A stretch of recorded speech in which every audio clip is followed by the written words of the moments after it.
அஸ்ஸலாமு அலைக்கும் ரஹ்மத்துல்லாஹி வரகாத்துஹு. நபிகள் நாயகம் வரலாற்று தொடரை பார்க்கலாம். நபிகள் நாயகம் ஸல்லல்லாஹு அலைஹி வஸல்லம் அவர்கள் எளிமையான வாழ்க்கையை தேர்வு செய்து கொண்டதற்கு அவர்கள் வகுத்து கொண்ட கொள்கையே காரணமாக இருந்தது. மாமன்னர் என்ற அடிப்படையில் இல்லாவிட்டாலும் வசதியில்லாத குடிமகன் என்ற முறையில் தமது அவசிய தேவைக்காக அரசு பணத்தை எடுத்துக்கொண்டால் அவர்களது நேர்மைக்கு எந்த பாதிப்பும் ஏற்படாது. அவர்கள் காட்டிய ஆன்மீக நெறிக்கும் அது முரணாக இருக்காது.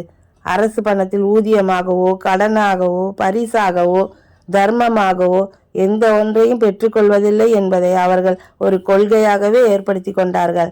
தாம் மட்டுமின்றி தமது மனைவி மக்களும் கூட அவ்வாறு பெறக்கூடாது என்று கொள்கை வகுத்தார்கள். இந்த கொள்கையை ஊரறிய பிரகடனம் செய்தார்கள். இந்த கொள்கையில் கடைசி மூச்சு வரை உறுதியாக நின்றார்கள். இதுதான் அவர்களின் எளிமையான வாழ்க்கைக்கு காரணமாக இருந்தது.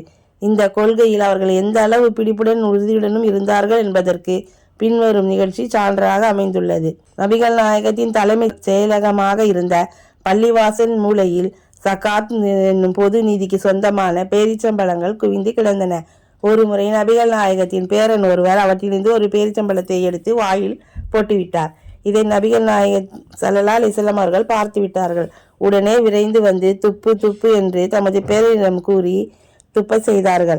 அத்துடன் நிறுத்தி கொள்ளவில்லை.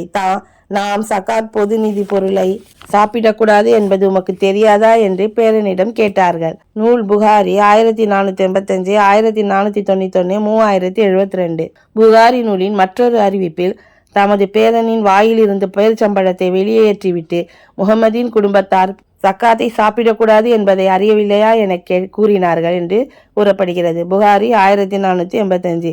பொது நிதியிலிருந்து ஒரே ஒரு பேரிச்சம்பழத்தை கூட எடுக்கக்கூடாது. சின்னஞ்சிறு பாலகனாக இருந்தாலும் கூட தமது குடும்பத்தார் அதை சாப்பிடலாகாது என்ற அளவுக்கு கொள்கையில் உறுதியாக இருந்துள்ளார்கள் என்பதை இதிலிருந்து அறியலாம். மற்றொரு நிகழ்ச்சியை பாருங்கள். நபிகள் நாயகம் ஸல்லல்லாஹு அலைஹி வஸல்லம் அவர்கள் தொழுகையை நடத்திவிட்டு வேகமாக வெளியேறினார்கள். சற்று நேரத்தில் பள்ளிவாசலுக்குள் திரும்பி வந்துவிட்டார்கள்.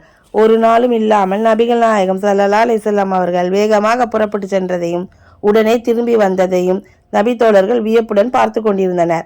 நான் ஏன் அவசரமாக சென்றேன் தெரியுமா? அரசு கருவூலத்துக்கு சொந்தமான வெள்ளிக்கட்டி என் வீட்டில் இருந்தது.